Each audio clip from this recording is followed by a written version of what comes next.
اعوذ باللہ من الشیطان الرجیم بسم اللہ الرحمن الرحیم الحمد للہ رب العالمین والعاقبۃ للمتقین والصلاۃ والسلام علی اشرف الانبیاء والمرسلین ابی القاسم محمد اللہم صلی علی محمد وآلہ الطیبین الطاہرین المعصومین ولعنۃ اللہ علی اعدائہم اجمعین الی یوم الدین اما بعد فقد قال اللہ تبارک و تعالی فی کتابہ بسم اللہ الرحمن الرحیم واغفر لہما جناح ذل من الرحمت وقل رب ارحمہما کما ربیانی صغیرا. صلوات بھیج دیجیے. اللہم صلی علی محمد وعلی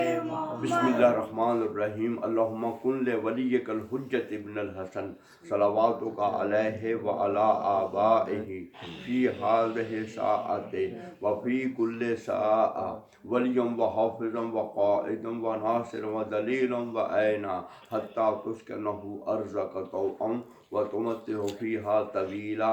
اپنی اپنی دعاؤں کی قبولی کے لیے امام زمان کے ظہور کے لیے صلوات بھیج دیجیے. اللہم صلی علی محمد وعلی محمد. اللہ تعالیٰ فرماتے ہیں وَقْفِرْ لَهُمَا جَنَاحَ الذُّلِّ مِنَ الرَّحْمَتِ، یعنی کہ اے لوگو اور تم سب کے سب جتنے بھی ہیں، اگرچہ یہ خطاب رسول خدا سے ہے لیکن یہ خطاب عمومی ہے. اللہ تعالیٰ نے فرمایا ہے کہ تم اپنے دونوں کندھے ماں باپ کے لیے جھکا کے رکھا کرو اور رحمت اور محبت کے ساتھ، اور اس طرح دعا کرو کہ جس طرح بچپن میں انہوں نے ہم پر رحم کیا ہے، یا اللہ اب تو ان پر رحم فرما. صلوات بھیج دیجیے. اللہم صلی علی محمد وعلی محمد. ماں باپ کی رضا خدا کی رضا ہے، ماں باپ کا احترام خدا کا احترام ہے.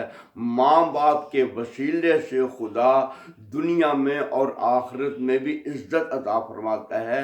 ماں باپ کے بارے میں کبھی بھی کوتاہی نہ کریں. ماں باپ کے وسیلے سے خدا بہت دیتا ہے، بڑے بڑے گناہوں کو معاف کر دیتا ہے. رسول خدا صلی اللہ علیہ وآلہ وسلم اتنی شان و شوکت اور بلندی کے باوجود جو ماں باپ کا نافرمان ہو اس کے بارے میں کچھ نہیں کریں گے. تو آپ کے سامنے رسول خدا کی زندگی کا آپ کے موجودگی میں جو واقعات ہوئے ہیں ان میں سے ایک واقعہ کہتے ہیں کہ رسول خدا ایک نوجوان کی حالت، جس وقت حالت احتضار تھی اور جان کنی کا وقت تھا، تو رسول خدا کو آپ کے پاس بلایا جاتا ہے. تو آپ نے کیا دیکھا کہ وہ نوجوان سختی سے اپنی جان دے رہا ہے لیکن جان نہیں نکل رہی. آپ نے کہا کہ اے نوجوان خطاب کر کے بتاؤ کیا حال ہے، کیا صورتحال ہے. تو اس نے جواب دیا کہ یا رسول اللہ، دو بہت ہی ہے ایسے شخص کہ جس سے مجھے خوف آ رہا ہے، بد شکل کے ہیں، کالے سیاہ ہیں، کہ جو مجھے دیکھ رہے ہیں گھور رہے ہیں اور میں ڈر رہا ہوں اس سے. بس یہ سننا تھا. تو رسول خدا نے کہا کیا اس کی ماں موجود ہے؟ جب ماں کو حاضر کیا گیا تو ماں سے پوچھا کیا تو اپنے بیٹی کے بارے میں کوئی خیالات رکھتی ہے؟ کہتی ہے کہ میں اپنے بیٹے سے ناراض ہوں، میں اپنے بیٹے سے ناراض ہوں. تو رسول خدا نے کہا کہ اب میری خاطر تو اپنے بیٹے سے راضی ہو جا. یہ ہے نمازی، پرہیزگار ہے، سب کچھ ہے، لیکن تیری بنا کے اوپر اس کی موت میں سختی پیدا ہو رہی ہے اور خدا اس کو اپنے پاس بلانا چاہتا ہے. لیکن تیری بنا کے اوپر، تیری نافرمانی کے اوپر جو اس بچے نے کی ہے، تو اس سے راضی ہو جا، اس کے گناہوں سے درگزر فرما. اور یہ بھی تجھ سے معذرت چاہتا ہے، معافی چاہتا جاتا ہے۔ بس یہ سننا تھا۔ اس خاتون نے کہا کہ یا رسول اللہ، میں آپ کے کہنے پر اپنے بیٹے سے درگزر کرتی ہوں۔ اتنے میں اس کا بیٹا بے ہوش ہو جاتا ہے۔ تھوڑی دیر کے بعد جب وہ اسے ہوش آتا ہے تو رسول خدا پوچھتی ہیں کہ اب بتا تیری کیا صورتحال ہے، تو کیا دیر ہے؟ تو کہتا ہے کہ یا رسول اللہ، آپ کی موجودگی میں آپ کے وسیلے سے اللہ تعالیٰ نے بہت ہی دو خوبصورت نوجوان میرے سامنے بھیج دیے ہیں، میں ان کو دیکھ رہا ہوں کہ جن کی بنا پر مجھے چین اور سکون ملا ہے، اور یہ کہتے کہتے وہ دنیا سے چلا جاتا ہے۔ تو میرے بھائیوں، میری بہنوں، دیکھا آپ نے کہ ماں باپ کی رضا سے اس کی حالت کنی، جان کنی کی حالت ہے جو سخت تھی، اللہ تعالیٰ نے اس کے لیے آسان بنا دی۔ ایک سلوہ بھیج دیجیے۔ اللہم صلی علی محمد وعلی محمد۔ اللہ اکبر، اللہ اکبر۔ اب ماں باپ کے بارے میں آپ کے سنتا چلوں کہ ماں باپ کس قدر ہے کہ وسیلے سے خدا نوازتا ہے اور ان کے رزق میں برکت پیدا ہوتی ہے۔ تو ہمیں چاہیے کہ ماں باپ کی کو خوشنود راضی رکھیں اور ان کی رضا کے ساتھ چلیں۔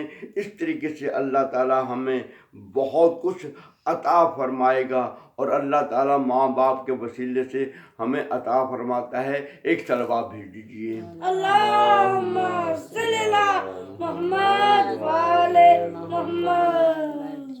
اللہ اکبر، اللہ اکبر۔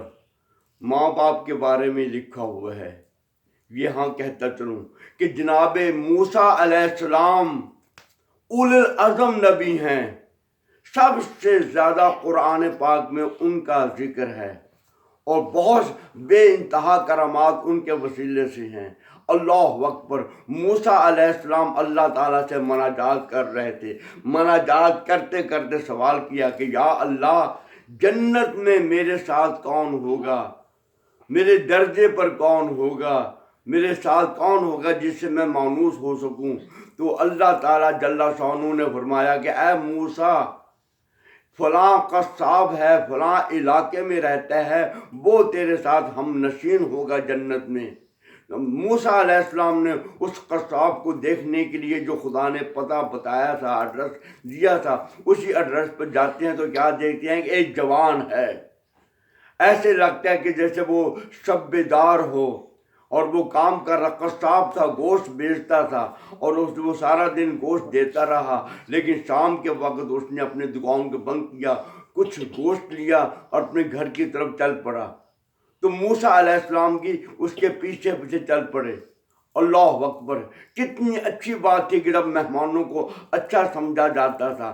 تو جناب موسیٰ علیہ السلام نے اس جوان سے پوچھا جب وہ گھر میں پہنچا کہ کیا میں تمہارا آج کی رات مہمان بن سکتا ہوں؟ تو اس جوان نے بڑی خوشی سے کہا کہ کیوں نہیں، جب کہ وہ موسیٰ علیہ السلام کو پہچانتا نہیں تھا، کیوں نہیں، آپ میرے مہمان بن سکتی ہیں۔ بس جس وقت موسیٰ علیہ السلام گھر میں پہنچے تو اس جوان کی حرکات پر، سکنات پر انہوں نے غور و فکر کیا تو کیا دیکھا کہ انہوں نے سب سے پہلے غذا بنائی۔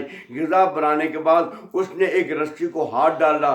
جب رسی کو ہاتھ ڈالا تو موسیٰ علیہ السلام نے کیا دیکھا کہ ایک جھولا سا جو ہے وہ نیچے اترا ہے، یعنی کہ اس کو نیچے کھینچا۔ اس جھولے میں ایک خاتون تھی جو بہت بوڑھی تھی۔ اس جوان نے اس خاتون کی خدمت کی، اس کے تمیز کیا، اس کا منہ ہاتھ دھلایا، اس کو پاک کیا۔ پاک کرنے کے بعد اپنے ہاتھوں سے اس خاتون کو لقمے کھلائے، محبت کی، پیار کی، اس کو چوما، اور چومنے کے بعد اس کو پھر دوبارہ اسی طرح وہ جو جگہ تھی اس طرف پہنچا دیا۔ اللہ اکبر۔